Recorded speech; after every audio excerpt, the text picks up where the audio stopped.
Si tiene su Biblia, vamos al libro de Apocalipsis. Vamos a continuar con esta serie de profecías. Y si el Señor nos permite, vamos a hacer un estudio más, después, aparte de la próxima semana.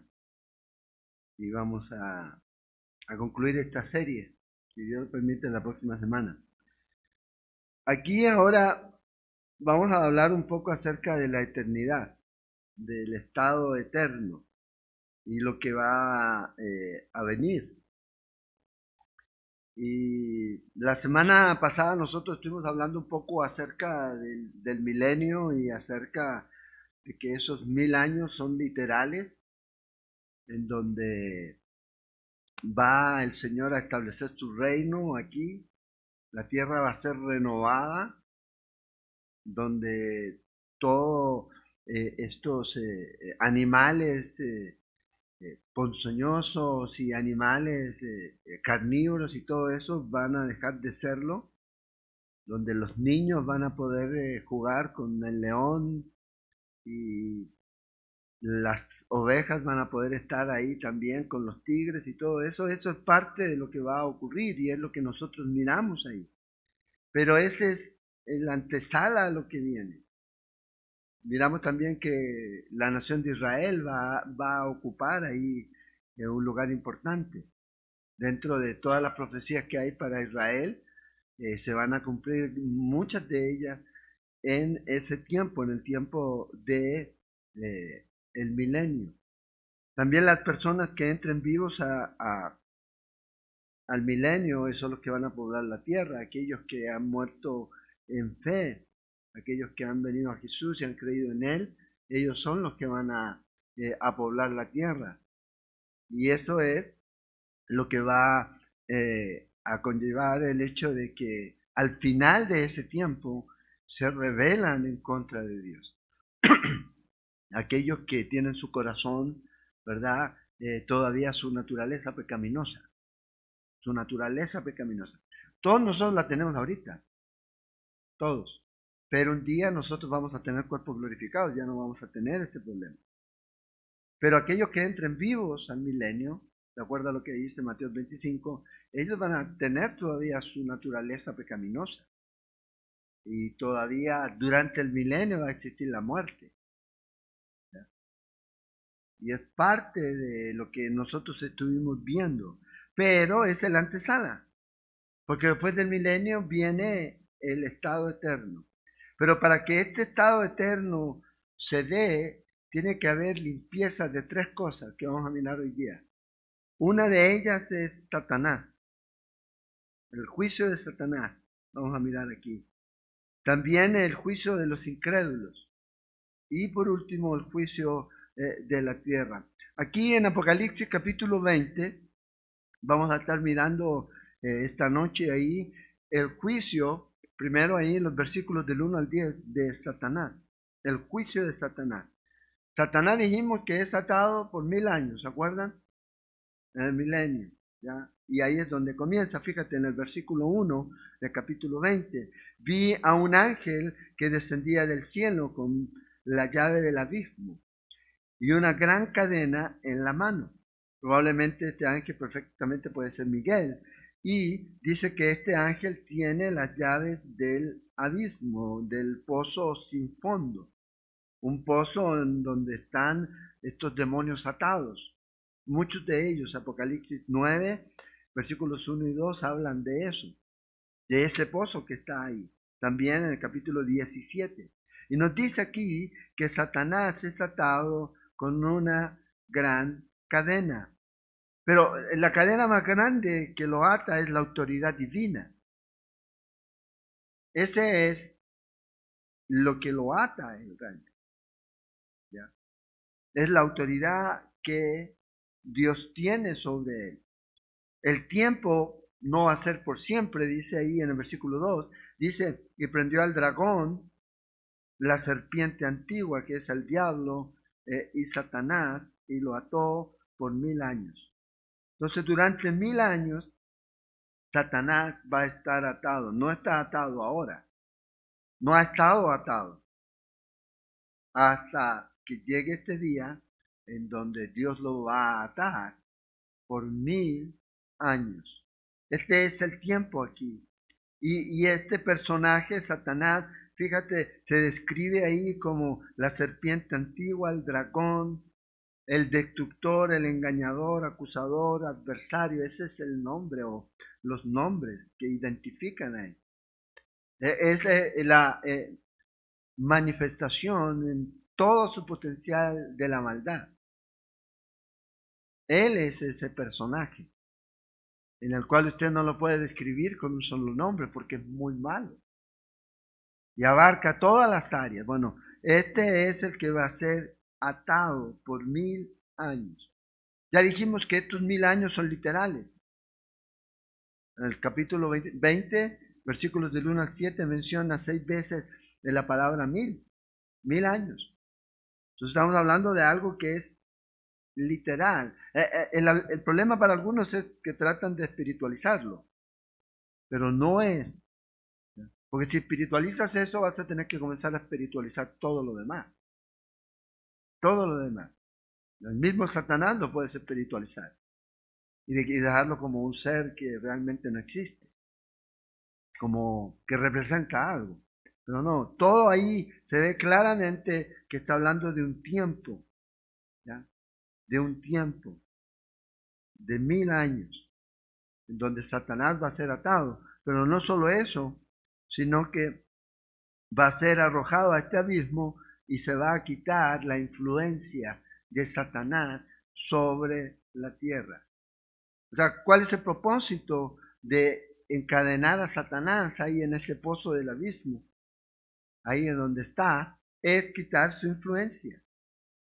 Fíjate, en el versículo 3 nos dice, y lo arrojó al abismo, y lo encerró, y puso su sello sobre él, el sello de Dios, para que no engañasen más a las naciones hasta que fuesen cumplidos los 1000 años. ¿Quién controla las naciones realmente? Es Satanás. Ya no las va a controlar más durante 1000 años. ¿Quién engaña a las naciones? Es Satanás. Ya no lo va a hacer más por 1000 años. Quien acusa a las naciones es Satanás. Ya no lo va a hacer por 1000 años. Hoy día todas las naciones de una u otra forma son engañadas por Satanás. Y hoy día usted lo ve en el mundo, vea la política y vea los planes y cuáles son las cosas que los políticos están poniendo adelante en su agenda. Y todo tiene que ver con irse en contra de lo que Dios ha establecido. Ideología de géneros y todo ese tipo de cosas. Irse en contra de Israel, irse en contra de la moral, libertad y todo lo demás. Bueno, eso es el Dios de este siglo. Que los está... No es que estén estos líderes poseídos por un demonio, pero perfectamente son inducidos. En la modernidad, los países modernos hacen esto. ¿Ha escuchado usted eso? ¡Qué absurdo! ¡Qué absurdo! ¿Ya? ¡Qué poco criterio! ¡Qué poca capacidad de razonar! Si un país moderno hace tal cosa, eso quiere decir, entonces, si todos se cortan la nariz, entonces porque queremos ser como ellos, nos vamos a cortar la nariz. Absurdo. Pero Él es el que tiene el control. 2 Corintios 4:4, Efesios 2:2 nos dice ahí que es el Dios de este mundo, el príncipe del poder del aire. Él es el que está ahí. Tiene el control, o Dios le permite a Él hasta cierto punto. No tiene la posesión, porque eso es de Cristo, pero sí tiene propiedad, puede actuar, porque Dios lo permite. Pero va a llegar un punto en estos 1000 años en que no lo va a hacer. Y va ahí, como dice el versículo 3, y después de esto, o sea, por un tiempo, no va a ser por siempre. Después de estos 1000 años, va a ser desatado por un poco de tiempo. O sea, al final del milenio. O sea, un corto periodo de tiempo. O sea, 1000 años para nosotros suena mucho, pero en eternidad no, ni puntúa, ni marca. Es la eternidad aquí.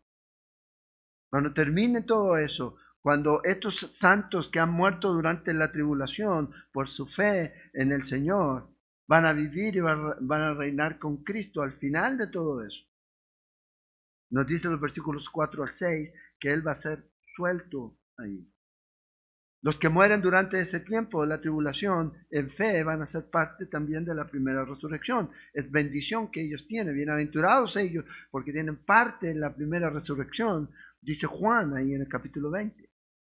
Es la bendición de ellos. Ahora, ¿cuál es el propósito? Porque para que Satanás sea suelto. Fíjese, los versículos 7 al 9, Satanás va a liderar una batalla, una rebelión final. Hay una rebelión final aún. Dice, cuando los 1000 años se cumplan, versículo 7, Satanás será suelto de su prisión y saldrá a engañar a las naciones que están en los 4 ángulos de la tierra, a Gog y a Magog, a fin de reunirlos para la batalla, el número de los cuales es como la arena del mar. Entonces, Satanás va a liderar esta última rebelión en contra de Dios. Ahora aquí no hay que confundir este Gog y Magog con el de Ezequiel 38 y 39, porque aquí estamos hablando de que es al final del milenio. Gog y Magog del capítulo 38 y 39 habla probablemente de que va a ser durante o al principio de la tribulación o antes de la tribulación. Son dos cosas totalmente diferentes, son dos batallas diferentes.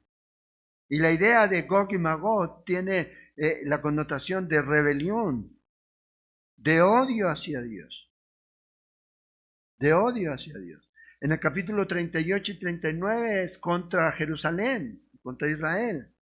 En este es contra Dios, porque Dios es el que está reinando, son diferentes. ¿Ya? Las batallas son diferentes. Yo sé que hay algunos que tratan de decir que eso no ha ocurrido o va a ocurrir, pero vemos que hay una diferencia entre uno y otro, no son lo mismo. No son lo mismo.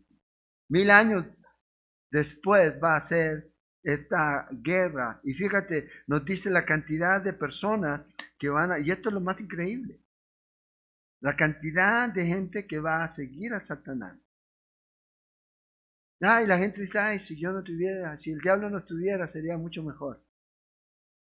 Bueno, ellos van a estar por 1000 años, muchos de ellos viviendo sin Satanás, sin esa influencia de engaño, malévola. Y dice que el número de los cuales está con él es como la arena del mar. Versículo 9 dice, y subieron sobre la anchura de la tierra, y rodearon el campamento de los santos, y la ciudad amada, es Jerusalén. Hacia allá van. Y el Dios de Dios descendió fuego del cielo y los consumió. Entonces, ¿hacia dónde va a llevar Satanás a esta gente, este número que es como la arena del mar? Hacia Jerusalén. Porque en Jerusalén está reinando Cristo en el milenio. Es el que va a reinar aquí. ¿Y cuál es el resultado? Fíjese, el resultado de rebelarse en contra de Dios siempre es el mismo. Siempre va a ser el mismo para todos. Van a ser consumidos. Dice que del cielo de Dios descendió cielo de fuego y los consumió. A todos ellos. Entonces, yo sé que hoy día estamos en este mundo en el que los sociólogos y los psicólogos, ya estos hombres que tratan de analizar las conductas humanas, dicen que si tuviéramos un mejor ambiente, ¿ya?, en donde la gente pudiera vivir en un ambiente sano, en un ambiente de felicidad, de justicia, donde hubiera todo eso, la gente sería mejor. Pero vean aquí, es el Señor reinando. Él reinando. Cristo mismo, sí, va a reinar con vara de hierro, pero con justicia para todos. Y todos estos hombres se levantan en contra de Dios. ¿Por qué? Porque el problema no está en el entorno. El problema del hombre está en el corazón del hombre. Por eso Satanás es guardado, encerrado por 1000 años y luego suelto otra vez para mostrar, vea, ahí están. El corazón del hombre es malo. No es bueno. Por más que digan, no, es que en el fondo somos buenos. ¿No? ¿En qué fondo? No tenemos fondo, en realidad, porque no somos buenos. Nuestra naturaleza no es buena. Es mala. Entonces, en ese tiempo ellos se van a rebelar en contra de el que los gobernó con vara de hierro, con santidad, los reinó a todos y reinó sobre toda esta gente, ¿ya? Y esto es lo que muestra su corazón. Por eso no siga su corazón. Ay, Dios, ay, sigue tu corazón. No, engañoso. Jeremías 17:9. Siga la palabra de Dios. Siga la palabra de Dios, no siga su corazón o a veces esos deseos que a veces tenemos que no están en acuerdo a la palabra de Dios. Luego dice, versículo 10, fíjense, ¿dónde va a ser echado Satanás? Y el diablo que los engañaba fue lanzado en el lago de fuego y azufre. Ahora, este lugar es el lugar final donde van a estar, donde van a morar finalmente estos ángeles rebeldes. En Mateo 25:41 Jesús le dice, ahí hablando acerca del juicio de las naciones, que el infierno fue creado para Satanás y sus ángeles. No para el hombre. No fue creado para el hombre, sino que fue creado para Satanás y sus ángeles. Pero el hombre va a estar ahí por su rebeldía. Por su rebeldía. Sigue la misma rebeldía de Satanás. Y va a ir a ese lugar. Este lugar que fue creado para los ángeles que se rebelaron en contra de Dios. Y fíjate, dice ahí que el diablo que los engañaba fue lanzado al lago de fuego y azufre. Y la idea aquí de este lago de fuego y azufre es algo que ya existe. Juan está escribiendo esto, viéndolo proféticamente, pero también lo está viendo como algo existente ya, donde está listo para ser ocupado. Y el primer, o los primeros habitantes de esto, los primeros inquilinos que van a estar ahí, va a ser el anticristo y el falso profeta. Y van a estar solitos ahí por 1000 años. Y luego van a llegar todos estos. Al final, aquí. Fíjate ahí en el versículo, dice, donde estaba la bestia y el falso profeta. Ahí es donde estaban. La bestia aquí es el anticristo y el falso profeta es este como primer ministro. Ambos ya llevaban ahí 1000 años. No hay aniquilación. La Biblia nunca habla de aniquilación. Siempre cuando se usa la palabra aniquilación en el griego es dejarlo inoperante, inútil.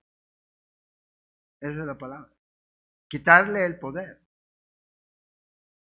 No hay aniquilación. Imagínate, llevan 1000 años y van a estar toda la eternidad ahí. Dice, y serán atormentados día y noche por los siglos de los siglos. Ese es el lugar de la retribución final. Usted se ha preguntado, ¿cuándo el Señor no venga a nuestra sangre? ¿Cuándo el Señor juzga? Bueno, lo va a hacer. Y va a ser eternamente. Y la idea aquí de que el propósito para que ellos estén ahí es para pagar por todo el mal que hicieron. Y va a ser una molestia con un dolor agudo, intenso, constantemente. Esa es la idea aquí de la palabra. Cuando habla aquí, atormentados. Van a ser atormentados por toda la eternidad. Fíjate, periodo aquí de tiempo es para siempre. Perpetuamente. ¿Y por qué van a estar ahí? Porque ellos decidieron. Esa fue su elección.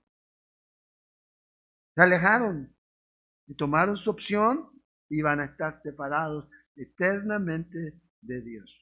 Eternamente de Dios. Entonces Dios va a encadenar a Satanás por 1000 años, luego lo va a soltar, luego va a venir va a engañar a las naciones y se van a ir en contra de Dios. Dios es el que está en control siempre.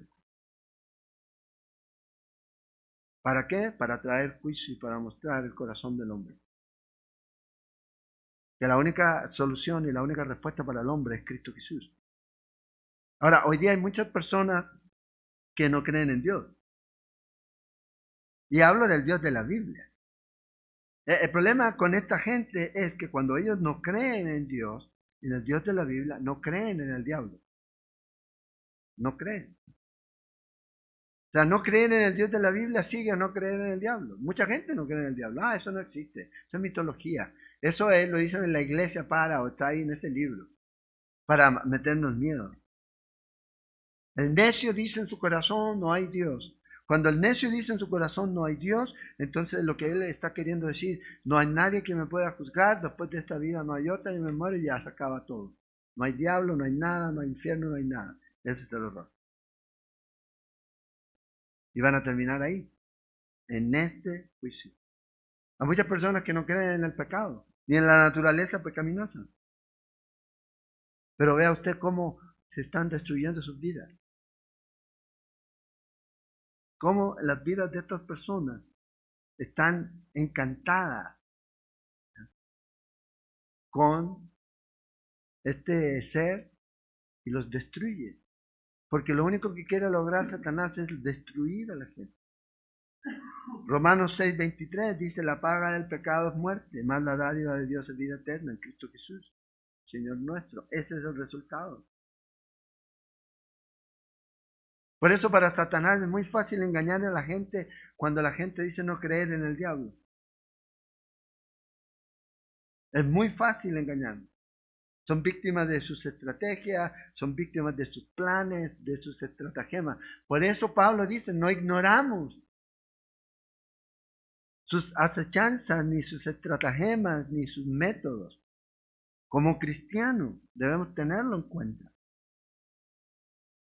Un día Dios lo va a juzgar, sí, pero hoy día Él está allí. Y debemos tener cuidado. En el Evangelio de Juan, el capítulo 8, versículo 44, vea lo que dice el Señor con respecto a este ser. Dice, vosotros sois de vuestro padre el diablo, y los deseos de vuestro padre queréis hacer. Él ha sido homicida desde el principio, y no ha permanecido en la verdad, porque no hay verdad en él. Cuando habla mentira, de suyo habla, porque es mentiroso y padre de mentira. Entonces, lo que hace este mentiroso es que la gente no cree en él. Y los engaña. Y les miente. Entonces nosotros tenemos que exponer la palabra con mansedumbre para atraer a aquellos que no tienen a Cristo para que puedan conocer. Pablo dice para que escapen del lazo del diablo. Ellos no saben que están amarrados. Ese sí los tiene atados a ellos. Él sí los tiene vendados, sí, ciegos. Y debemos orar para que ellos puedan salir de esa cautividad en la que están. Puedan venir al Señor. Vea lo que dice Pedro en capítulo 5, de 1 Pedro, versículo 8. Sed sobrios y velad, porque vuestro adversario el diablo, como león rugiente, anda alrededor buscando a quien devorar. Entonces aquí estamos viendo el juicio de Satanás. Para que entremos a la eternidad, ya Satanás no tiene que estar dentro del panorama. Y aquí se va a cumplir lo que dice Isaías 14:15. Mas tú derribado eres hasta el Seol, a los lados del abismo. Va a ser Satanás, después de todo, encadenado, soltado y luego va a ser juzgado y lanzado a ese lago de fuego. Entonces, si queremos estado eterno, tiene que haber juicio con Satanás. Va a venir. No aún, pero va a venir. Luego, del versículo 11 al 15 del capítulo 20, viene el juicio de los incrédulos, del incrédulo. Este juicio en particular se llama el juicio del trono blanco. El juicio del trono blanco. Este juicio del trono blanco es distinto al bema de Cristo, el tribunal de Cristo, que es para los creyentes, para recompensar al creyente por lo que hizo. ¿Ya? De eso habla el apóstol Pablo en Corintios, 2 Corintios 5:10.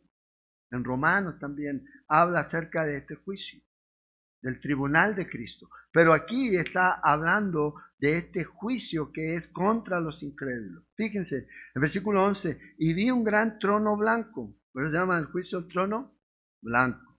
¿Ya? Y el que estaba sentado en él, de delante del cual huyeron la tierra, el cielo, y ningún lugar se encontró para ellos. Entonces aquí van a estar delante de este trono blanco todos los incrédulos al final del milenio, después que se rebelan, después que vienen a tratar de destruir, Dios los va a destruir, y luego se van a parar todos frente a este tribunal de Cristo, toda esta gente, y van a tener que recibir su salario, su paga por el pecado, porque la paga del pecado es la muerte, y ellos van a tener que recibir esto. Y el que está sentado, obviamente, ¿quién es? Es Jesucristo. Juan 5:22 nos dice, porque el Padre a nadie juzga, sino que todo el juicio dio al Hijo. Entonces, aquí está el Hijo, el juez de toda la humanidad, y toda la humanidad está sentada ahí, de a través de toda la historia delante de Él, de pie delante de Él. ¿Ya? Toda la historia. Imagínense, 1000 años ya del milenio y luego 6000 años antes, toda esa cantidad de gente que no creyó en el Señor van a pararse delante de Él. Y este es el preludio. No puede haber cielo nuevo y tierra nueva si primero no hay este juicio. Y si primero Satanás no es también juzgado. Este es el anticipo aquí. Fíjate, dice aquí que huyeron la tierra y el cielo. Y ningún lugar se encontró para ellos. ¿Por qué? Porque viene cielo nuevo y tierra nueva. Pero para que esto ocurra, primero tiene que haber este juicio. En el milenio es solo una renovación. Se quita la maldición de la tierra por ese tiempo. La fiereza de los animales va a ser quitada. Pero en el milenio siguen manteniendo su naturaleza pecaminosa todos los que entraron vivos al milenio. Y todas las generaciones que van a venir ahí. O sea, el pecado sigue presente. Durante ese tiempo. La muerte sigue presente. Porque la evidencia más clara de que el pecado está presente en la humanidad es la muerte. Esa es la evidencia más clara. El porcentaje nos dice que el 100%, del 100%, el 100% muere. No hay una evidencia más grande que esa. Es lo que el Señor le dijo, la paga del pecado es la muerte. Fíjate, dice aquí, ¿quiénes van a estar involucrados en esto?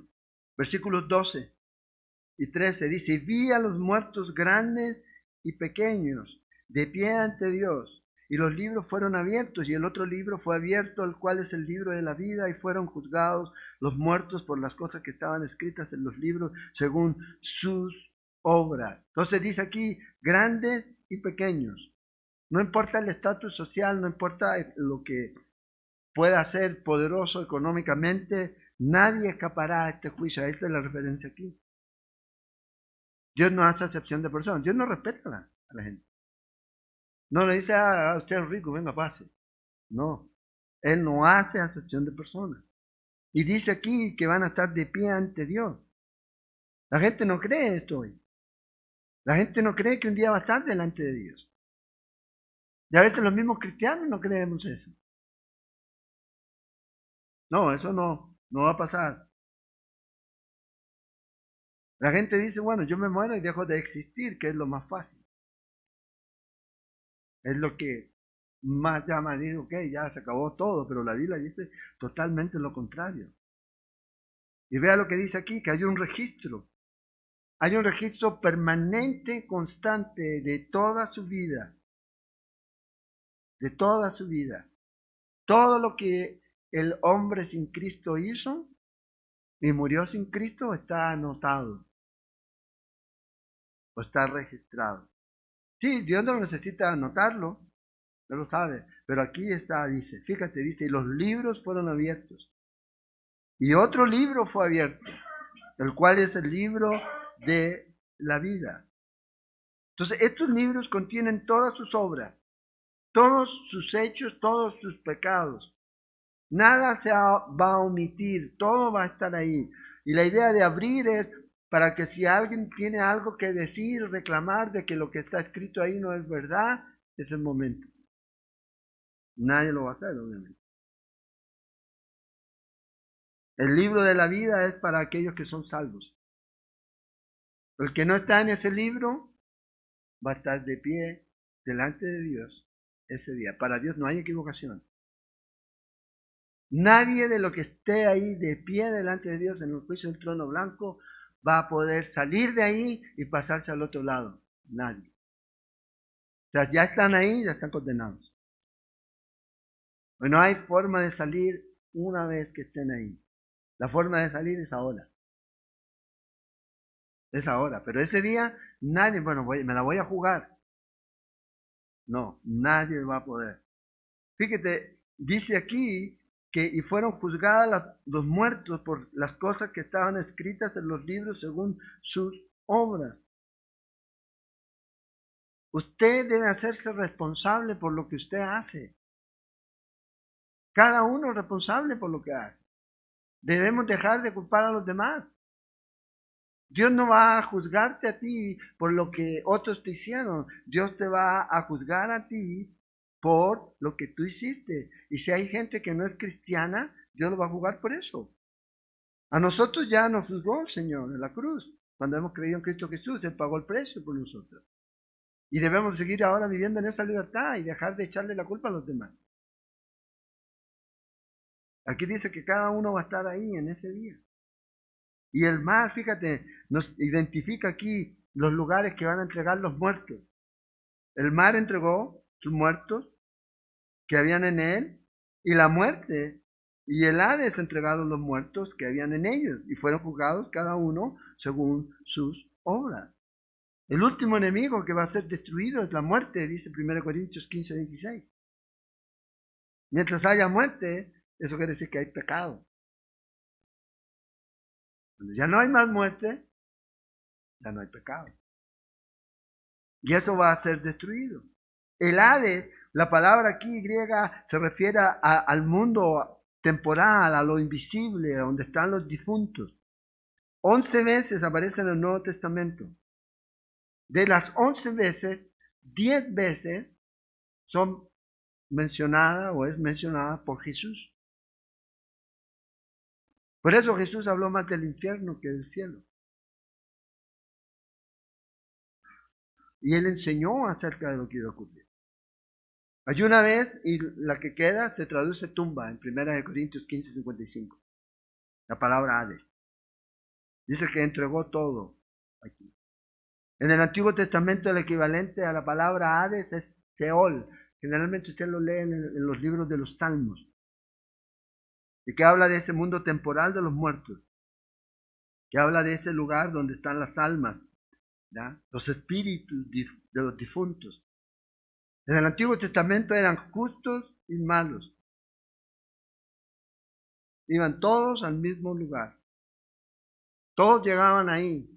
Después Jesús lo enseñó y lo definió. Hay un lugar en donde estaban ellos en consolación y hay otro lugar de tormento. Por eso, cuando Samuel le dice a Saúl, hoy estarás conmigo en este lugar, no es que iba a estar en el lugar donde él estaba siendo consolado, sino en este mismo lugar, donde están los muertos, pero a ese lado, recibiendo tormento. La palabra aparece 65 veces en el Antiguo Testamento. 31 se traduce como tumba, como sepultura. 31 también como infierno. Y solo 3 veces se usa para referirse a abismo. Abismo. Esta es la palabra que usa en el Salmo 16:10. Dice sobre la tumba, dice, porque no dejarás mi alma en el Seol. ¿Acuerdan la profecía? Ni permitirás que tu santo vea corrupción. Esta es la palabra o la cita que hace el apóstol Pedro en el día de Pentecostés sobre Jesús. Entonces, todo esto va a entregar, todo lo que tiene, todo lo que llegara a usted a tener idea de que tiene un muerto va a ser entregado y va a estar ahí ese día delante de Dios. Y fueron, dice, juzgados, cada uno según sus obras. O sea, el juicio va a ser justo. Nadie va a ser juzgado en comparación a otro. Ah, pero ¿por qué a mí sí y a él no? Nadie. Nadie es responsable por el pecado de nadie más. O sea, cada uno es responsable por su propio pecado. Ezequiel 18. Y Dios va a juzgar a cada uno de acuerdo a su pecado. A su pecado. Ah, es que no, cada uno. Ahora dice el versículo 14, estas tres cosas que van a ser arrojadas al lago de fuego. Fíjate, primero, lo que va a ser echado es la muerte. Dice, y la muerte y el Hades fueron lanzados al lago de fuego. Esta es la muerte segunda. La primera vez que se menciona la palabra muerte es en Génesis 2, cuando el Señor le dice a Adán, del día que comas de este árbol, ciertamente morirás. Adán dijo, muerte, entiendo. Nunca lo había visto. Y no sabían lo que era. Pero dice, el día que comas de ese árbol, morirás. Físicamente, ciertamente muriendo morirás. Físicamente, pero también espiritualmente.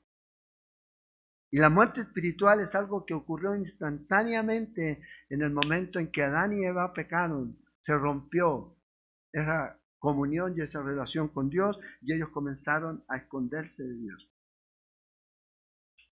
Pero la referencia a ir a morir físicamente, si usted lee Génesis, en el capítulo 5, las 6 o 8 veces que menciona ahí los nombres de la gente, todos tienen un denominador común, dice, y murieron. Y murieron. Y murieron. Y murieron. El primer registro de la muerte de una persona está en Génesis 4:8, con Caín. Es el primer registro, cuando Caín mató a su hermano Abel. Ahora, imagínense para Caín. Para Caín fue algo que nunca antes había visto. Lo que había visto era había visto matar animales para sacrificio. Pero no había visto todavía algo. Imagínense, en un momento su hermano estaba moviéndose, respirando, hablando, y llegó un momento en donde ya nada. No respondía, no se movía, nada ahí. Ese es el primer evento. Todo lo que era ahí era un pedazo inerte de carne, una caparazón. Desde ese día en adelante se ve la realidad de lo que el Señor declaró en el jardín. Que la paga del pecado es la muerte. Todos los hombres van a morir físicamente, pero también todos los hombres están muertos espiritualmente. Todos nosotros vamos a pasar por este laberinto de cerrar nuestros ojos aquí y abrir nuestros ojos en la eternidad. ¡Pum! Nuestro cuerpo inerte va a quedar aquí. Pero nosotros no vamos a volver a morir.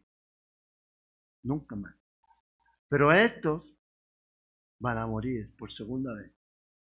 No solo físicamente, no solo están muertos espiritualmente, sino que van a estar muertos eternamente, separados de Dios. Esta es la muerte segunda.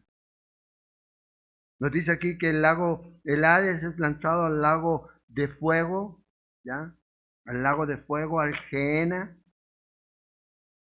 Antiguamente ahí en el pueblo de Israel, en los libros de los Reyes y Crónicas se menciona que comenzaron a quemar a sus hijos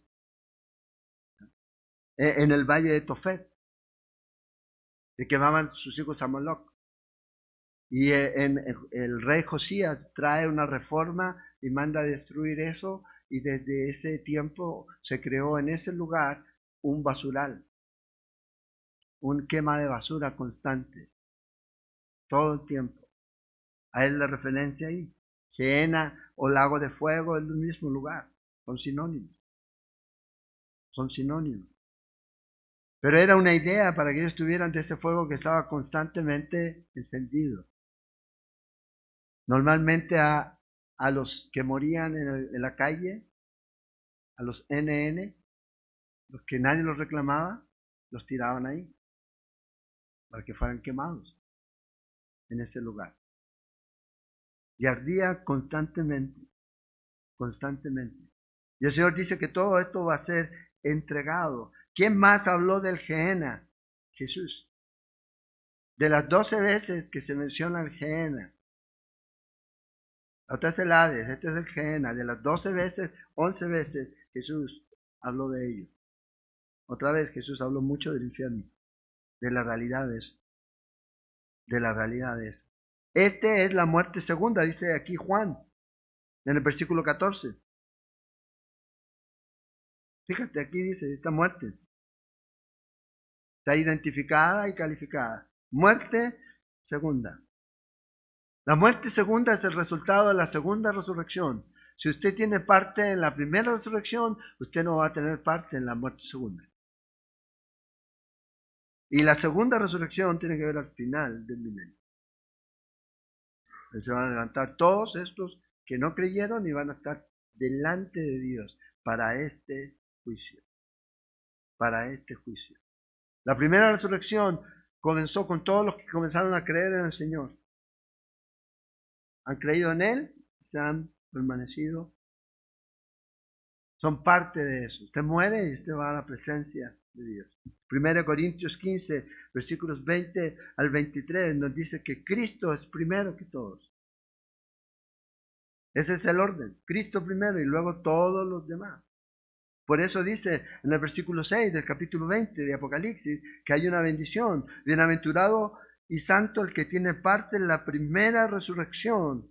La segunda muerte no tiene potestad sobre esto. O sea, la segunda muerte no afecta al creyente.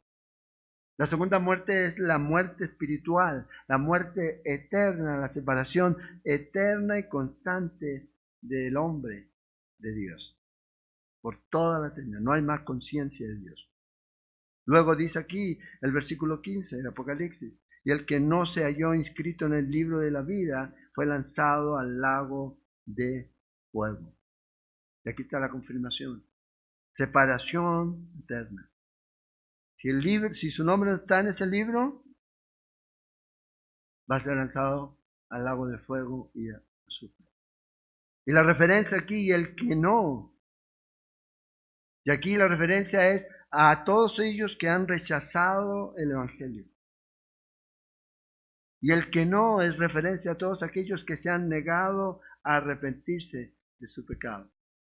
Esta es la referencia. Todos ellos que se han negado a creer en el Evangelio, todos aquellos que han negado a arrepentirse de su pecado, no van a estar registrados en el libro de la vida. Porque para estar en ese libro usted tiene que haber puesto su confianza en Jesús como Salvador. Y permitir que la palabra de Dios lo transforme, demostrando en su vida que Jesús lo está transformando. Y usted es un discípulo obediente de Jesús y su palabra. Eso es lo que ocurre. Pero hay gente que dice, no, yo voy a jugármela, no soy tan malo. ¡Qué error! Es un error. En el Evangelio de Lucas, capítulo 16, nosotros lo estudiamos, cuando el Señor habla de Lázaro y el rico, de ahí expone este lugar. La condición en donde las personas que están ahí, en ese lugar de tormento, sufriendo constantemente. Y no es un limbo ni un purgatorio, porque eso es una invención del hombre, eso no está en la Biblia. No existe eso aquí. La gente tiene una responsabilidad. ¿Y cuál es? Aceptar el mensaje de Cristo, el Evangelio. Si no lo hace, van a llegar a ese lugar. Por eso el hombre le dice, hey, envía a alguien allá. No, para eso tienen a los profetas, o sea, la palabra de Dios. ¿Qué necesita la gente hoy día? Es creer en la palabra de Dios. ¿Regresó Jesús de los muertos? Sí, pero la gente cree en Él. No, no creen. Y por eso hoy día hay gente que está yéndose ahí. Entonces todos los muertos antes, ya que murieron en fe antes de la cruz de Cristo, fueron a ese lugar, el seno de Abraham, pero luego el Señor se los llevó. El libro de Efesios, el capítulo 4, versículo 8 al 9, nos dice que se llevó cautiva la cautividad. En 1 Pedro, el capítulo 3, versículo 19, nos dice que Él descendió a esas partes, a las cárceles, y abrió las cárceles. Isaías, capítulo 61, es parte de su ministerio. ¿Cuál es cárcel? ¿Las cárceles físicas?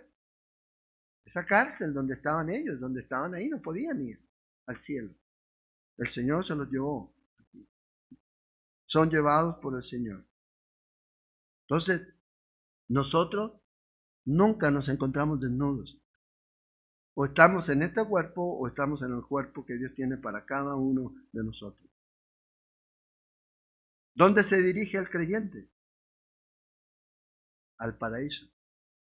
¿Y qué es el paraíso? ¿O dónde está? En el tercer cielo. ¿Se acuerdan el hombre de la cruz?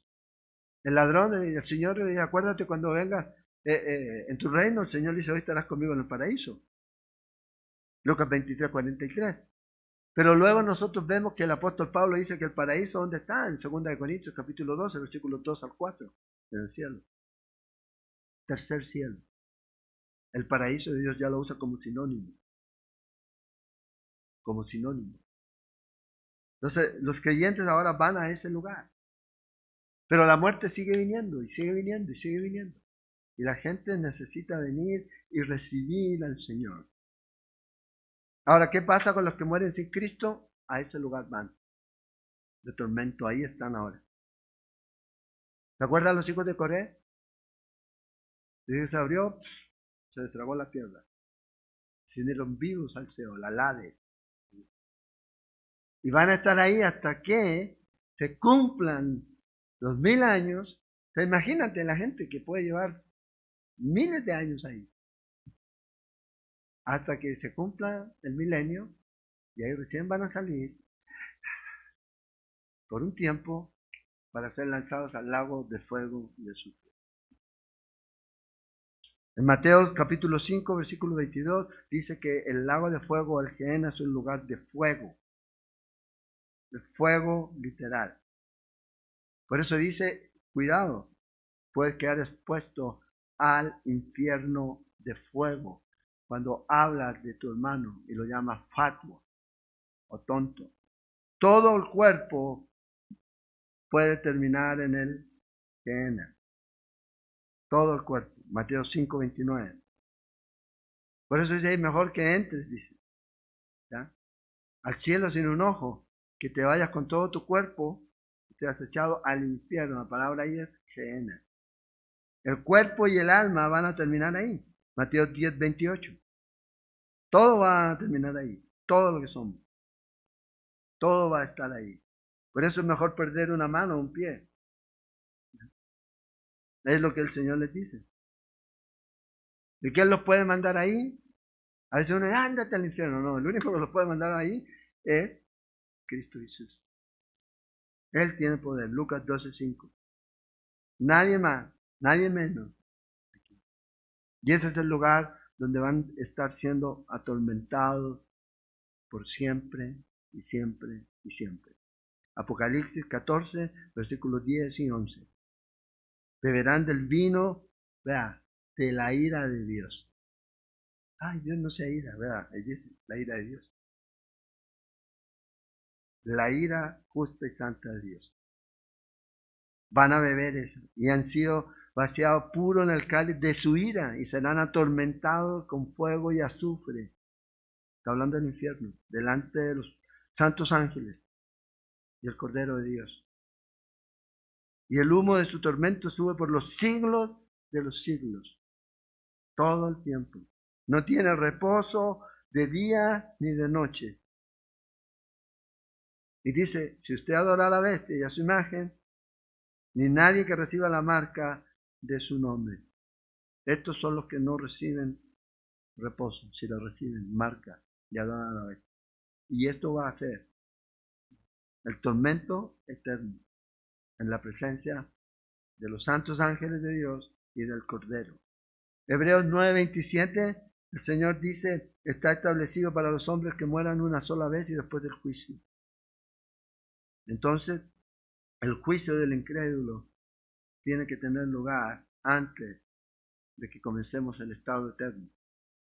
El juicio de Satanás tiene que tener lugar y el juicio del incrédulo. Por último, el juicio del cielo y la tierra. El capítulo 21 de Apocalipsis. Capítulo 21. Dice ahí, vi un cielo nuevo, versículo 1, y una tierra nueva. Hay 3 cielos en las Escrituras. Uno, donde vuelan los pajaritos, donde usted los ve. ¿Ya? Segundo, el cielo estelar, ¿ya? Donde están el cosmos, los planetas y todo eso ahí. Y el tercero es el lugar en donde mora Dios.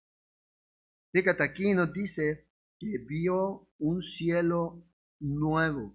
La palabra nuevo significa nuevo en calidad, no en renovación. Es diferente a la palabra que se usa para el milenio. Es diferente para la tierra. La que habla Isaías 65:25 es diferente. Aquí está hablando del estado eterno, Isaías 65, versículos 17 al 18. Si no vemos la diferencia, podemos confundirnos. Porque el primer cielo, dice, y la primera tierra pasaron, y la mayor, y el mar ya no existía más. Entonces aquí es que el factor tiempo, ya no va a haber más uno. Este que está aquí ya no va a existir. La tierra milenaria va a desaparecer. La tierra del milenio. Es algo nuevo. Cielo nuevo, tierra nueva. Totalmente diferente a todo lo que probablemente la gente pueda imaginar. Fíjate, aquí nos dice el tiempo. Y hay un orden. O sea, está primero esto. Versículo 11 del capítulo 20. Y huyó la tierra, dice. No se halló lugar para ella. Y vea el orden. Luego viene el juicio del trono blanco. Y luego viene esto. Ese es el orden. Ese es el contexto en el que está. Luego viene el capítulo 21, versículo 1. Y el detalle aquí. Este es un detalle que no podemos pasar por alto. Dice que este cielo nuevo, esta tierra nueva, no tiene mar. No tiene mar. O sea, hay una diferencia entre la otra y esta. La del milenio y esta. Y esta es que no tiene mar.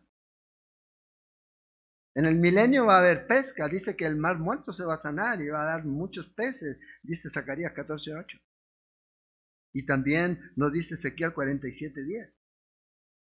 El mar hoy día es necesario, se cumple su función, enfriar la tierra y todo ese tipo de cosas, la contaminación y todo lo demás. Imagínense si así estamos contaminados, imagínense sin mar. ¿Dónde van todos nuestros desechos? La sal del agua ayuda a eso. Porque si no, olvídense, este olor no lo aguanta, la tierra, el olor no lo aguantaría nadie. ¿Le ha pasado a usted si usted vive cerca de alguna quebrada, algún río, ya, cuando deja ya de llover y comienza el sol, y el olor rico que comienza a salir de esa quebrada? Bueno, esto es algo que el mar ayuda. Pero ya en este cielo nuevo y esta tierra nueva ya no va a existir. No va a haber necesidad de mar. Vea lo que dice en 2 de Pedro 3:13. Pero nosotros esperamos según sus promesas cielos nuevos y tierra nueva. El creyente eso es lo que está esperando, en los cuales mora la justicia. Y Pedro aquí está hablando de este estado eterno, no el milenio, de ese estado eterno. Ahora luego dice aquí que viene una ciudad santa, la ciudad de Jerusalén, en el versículo 2. La próxima semana vamos a estar hablando más de esta ciudad santa, de Jerusalén. Y la identifica. Dice, yo Juan vi la santa ciudad, la nueva Jerusalén, descender del cielo. Es una ciudad literal. Esta es la ciudad que el escritor de Hebreos habla en el capítulo 11. En el capítulo 11, versículo 8 al 10. Cuando Abraham estaba esperando esto. Dice, porque esperaba la ciudad que tiene fundamento, cuyo arquitecto y constructor es Dios. Esa es la ciudad que estaba mirando Abraham.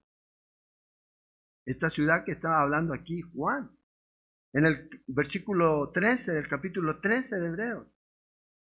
Y verso 14, y salgamos pues a él fuera del campamento llevando su vituperio, porque no tenemos aquí ciudad permanente, sino que buscamos la porvenir. ¿Cuál es la porvenir? La que menciona aquí. Esta que desciende del cielo de Dios. ¿De dónde viene esta ciudad? Dice aquí que desciende del cielo de Dios. Como dijimos, hay 3 cielos. Aquí este es el del cielo de Dios. Hay algunos que creen que esta ciudad va a estar suspendida sobre la tierra durante el milenio.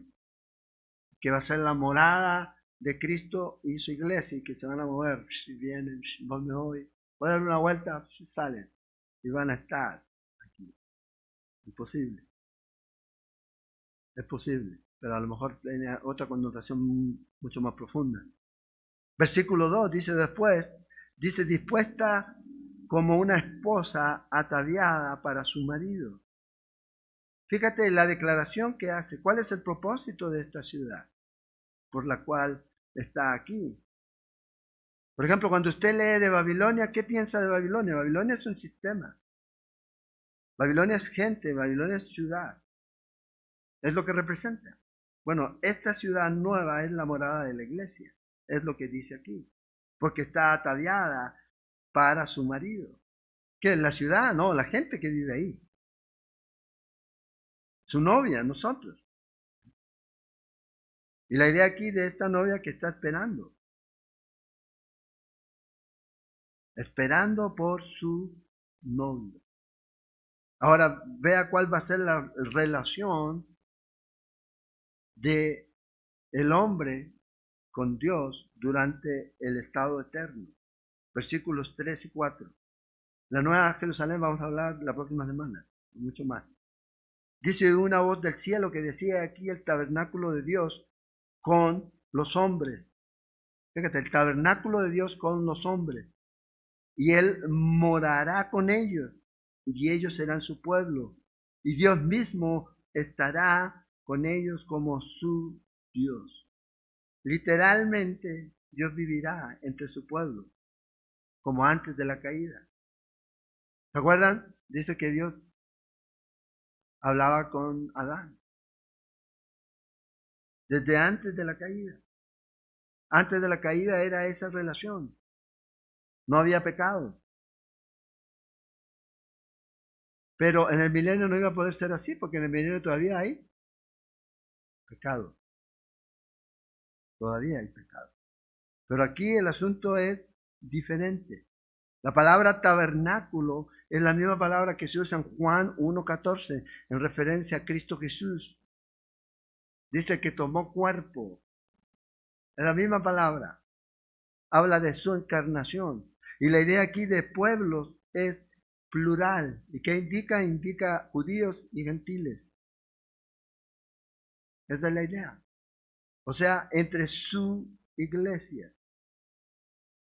Y hay 2 cosas que el Señor va a quitar en este tiempo. El versículo 4 dice, enjugará Dios toda lágrima de los ojos de ellos y ya no habrá muerte, ya no va a haber muerte, ni habrá más llanto, ni clamor, ni dolor, porque las primeras cosas pasaron. Fíjate, Dios va a enjugar todas las lágrimas de todos sus ojos, de los que estén ahí. No habrá más muerte, no va a haber más dolor, no va a haber más llanto ni dolor. Esto no puede ser el milenio. En el milenio va a haber muerte. Esto es el estado eterno. Ahora la gente pregunta si nos vamos a acordar de los seres queridos que se perdieron. ¿Qué sentido tiene? Yo creo que no. Unos dicen, algunos comentaristas hablan de que Dios nos va a dar una mente como la de Él para poder razonar. Y decir, sí, están justamente siendo condenados ahí mi papá por la eternidad. Yo no creo que vaya a ser así. Pero también la gente, ¿y voy a conocer a mi esposa o mi esposa me va a conocer a mí? ¿Ya? De fijo sí, si están ahí en los cielos. Pero lo va a conocer en el grado de perfecto. No como ahora que es imperfecto. Y ya no como matrimonio. Ya no va a ser eso. No va a ser parte de eso. ¿Por qué? Porque Cristo va a ser lo más importante. Ahora fíjense el sello que hay de autoridad en todo esto. Versículos 5 y 6, ya estamos terminando. Y el que estaba sentado en el trono dijo, he aquí yo hago nuevas todas las cosas. ¿Quién estaba sentado en el trono? Es Cristo Jesús. Él es el que hace todo. Colosenses, el capítulo 1. Por él subsisten y él es el que crea. Y me dijo, escribe a Juan, porque estas palabras son fieles y verdaderas. Títulos de Cristo Jesús, fiel y verdadero, en el primer capítulo. Y me dijo, hecho está. Yo soy el alfa y la omega, el principio y el fin. Capítulo 1, Cristo Jesús. El que tuviere sed, yo le daré gratuitamente de la fuente del agua de la vida. Entonces Dios es el que le dice aquí a Juan, escribe todo esto, para que la gente lo lea. El que está sentado tiene toda esta autoridad, todo el poder. Y usted puede tener confianza en él. ¿Por qué? Porque dice que el que da estas palabras es fiel y verdadero. Jesús. 3 cosas dice aquí el Señor. Una, hecho está. O sea, la finalización del nuevo trabajo está terminado. O sea, en otras palabras, Señor, terminado. Ya está, esto es lo nuevo. Disfruten. Este es el nuevo comienzo. Después del milenio. Lo otro que nos dice aquí es la identidad del que lo hizo. Es muy claro. Yo soy el alfa y la omega, el principio y fin. Apocalipsis 1:8. Jesucristo mismo. Y vea la invitación a todos. El que tuviere sed, yo le daré gratuitamente de la fuente del agua de la vida. ¿Quién dijo esto antes? Jesús cuando estuvo aquí en la tierra. Él invitó a todos. Isaías 55 también nos dice eso. Todos los sedientos, venid a mí. En Juan, capítulo 7, versículos 38 al 39, Jesús, tiene sed, venga a mí y beba. Este es Cristo el Señor invitando aquí. Y estos son los que participan en este nuevo orden. Este es el nuevo orden mundial. No lo que quiere establecer el anticristo o esta gente del mundo. Versículos 7 y 8. El que venciere, o sea, los que van a estar aquí son los vencedores, no los perdedores. A veces vivimos como perdedores, pero debemos vivir como vencedores. 7 promesas hay para los que vencen en el libro de Apocalipsis, en los primeros 3 capítulos. Si usted lee cada capítulo 2 y 3, va a encontrarla. El que venciere heredará todas las cosas, y yo seré su Dios, y él será mi hijo. Pero los cobardes, aquí está haciendo un contraste, los cobardes e incrédulos, los abominables y homicidas, los fornicarios y hechiceros, los idólatras y todos los mentirosos tendrán su parte en el lago que arde con fuego y azufre, que es la muerte segunda. Relación de familia. ¿Cuál es su familia? Bueno, versículo 7, la familia de Dios. Versículo 8, la familia del diablo. Es una relación de familia. aquí. La palabra vencedor es aquí, uno que es victorioso. Es la misma palabra que usa para las 7 iglesias. Es la misma palabra. Los que vencieren. Fíjate, dice que van a heredar todas las cosas. Y yo seré su Dios y él será mi hijo. Uno con Dios. O sea, no podemos llegar a la eternidad si no somos uno con Dios. Es con Él. Vamos a poder vivir en este ámbito eternamente para estar con el Señor. ¿Cómo lo hacemos? Por fe, por la gracia, mediante la fe. Esa es la razón, no es de otra forma. La gente tiene que creer que es por gracia, por medio de la fe, que es a través de la obra expiatoria de Cristo Jesús que derramó su preciosa sangre.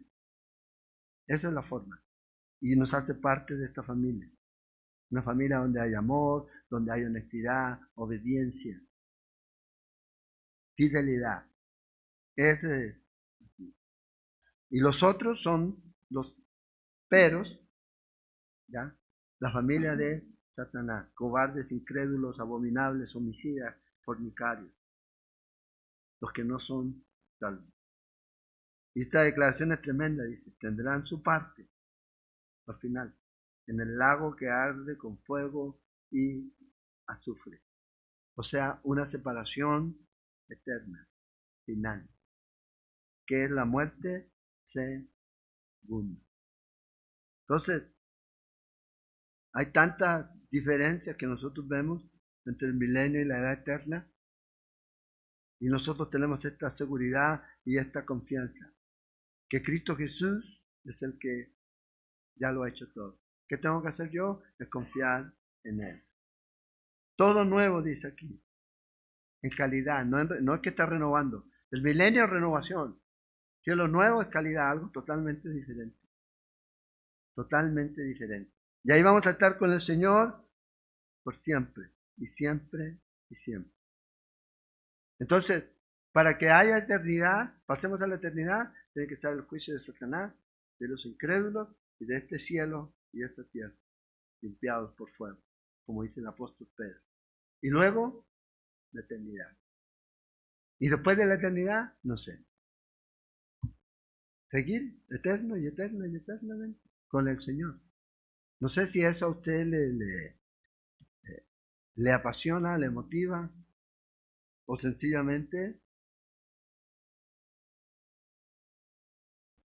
nos da lo mismo. No debiera. Un día vamos a estar con el Señor. Y es el mejor lugar para estar. Por Él, por los siglos. Entonces, los juicios vienen, sí. Pero ustedes, si están en Cristo Jesús, eso ya no les afecta. ¿Qué tienen que seguir haciendo? Confiando en Él. En la hora terminada. Ya lo hizo. Vencedor. Lean ahí las cartas del apóstol Juan a las iglesias. Son cartas que el Señor dice, si vencieres te daré esto, si vencieres te daré aquello. Cada una.